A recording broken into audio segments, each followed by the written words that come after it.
Morning. How are you guys doing? So I'm coming to you live from Spring, Texas. Randy Spear here, and today I want to talk to you about being a perfectionist. Do you find yourself being a perfectionist? Are you one of those that kind of like me? I tend to be that way. It's like it's got to be perfect, it's got to be just right, or I'm not going to post it, or I'm just not going to do it, or I'll just redo it or tweak it and keep playing with it until it is. So if that's you, I'm going to help you today get closer to perfection through a simple process. So tune in and let's check it out. So if you're watching live, comment live below, hashtag live. If you're watching this on the replay, then hashtag replay and tell me where you're watching it from. I'd really appreciate it. So let's just dive into it. So a while back, I read a story. I heard a story about a guy and a teacher, matter of fact, and it came from a book called The Art and Fear.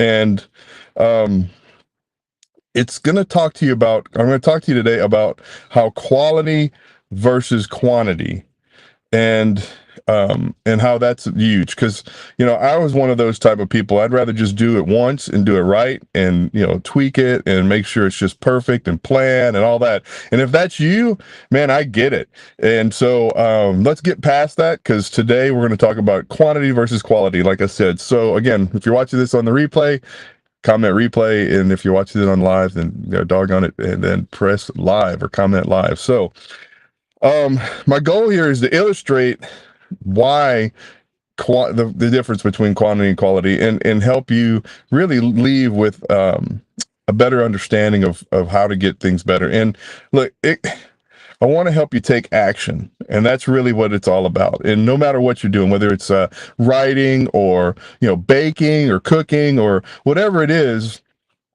most people want to get it perfect. They want to get it just right. And so it doesn't matter. This rule or this deal I'm going to show you to talk to you about today is going to apply to all aspects. It could be whatever you're doing in life.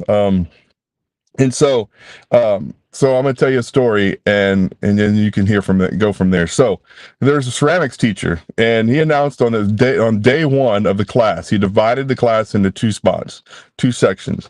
And he said the left side of the class are going to be graded solely on quantity of the work they produce for the semester.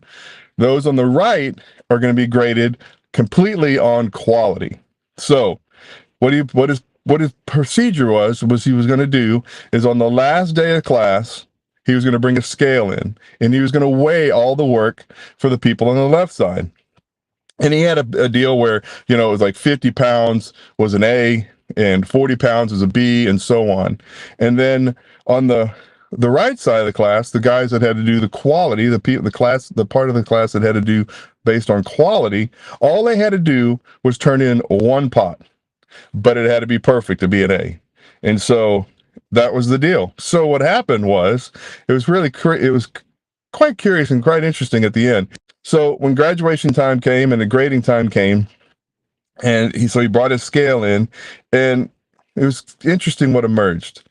The work with the highest quality were produced by the ones with the quantity group. Let's let that sink in for a second. The ones that had the highest quality came out of the group with the quantity group.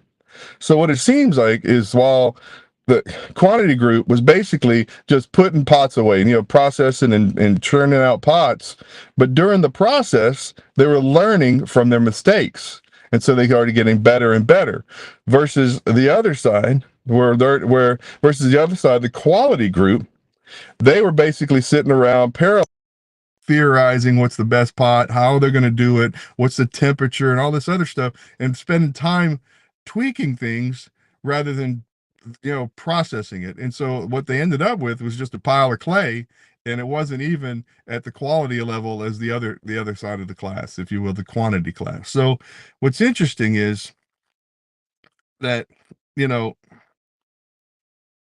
I guess what you can learn from this, I guess you should say, is it's more about quantity than quality, because you're going to mess it up. You're going to make mistakes. You're going to, you know, fail. But the thing is, the more you do it over and over and over and over again, the better you're going to get. and you'll perfect it based on just doing more action. So more is better. Here's the deal. Quality is better. Quantity, I'm getting it mixed up. Quantity is better than quality. It is better for you to not sit there and try and analyze and figure out what's going to be the best way and plan and tweak. Just write, just bake, just make the calls. You'll get better after the next call. You'll get better after the next thing you bake. You'll get better after the next thing you do. Whatever it is, just keep doing it. Just take action. Step up and take action. And so whatever you're working on, man, if you're working on something, if you're a baker or you're a networker, or you're a salesperson, man, comment below and tell me, hey, I'm working on it and I'm going to do more. I'm going to take action and I'm not afraid to fail. I'd love to hear from you. Because here's the deal, you're going to get better. You're going to get better. So I'm going to leave you with this. Quantity is better than quality, because in the end, you're going to get the quality you're looking for. Man, I appreciate y'all so much. If this is something that you feel is going to really help somebody, get them to the next level, share this video with them. Comment below if you're going to go for quantity, and just comment quantity, and man, I'll help you in any way I can. So God bless you guys. And again, if you're watching this live, click comment live. If you're watching on the replay, comment replay. And again, thank you so much for all your support and encouragement. God bless you guys and have a wonderful, wonderful day. See ya.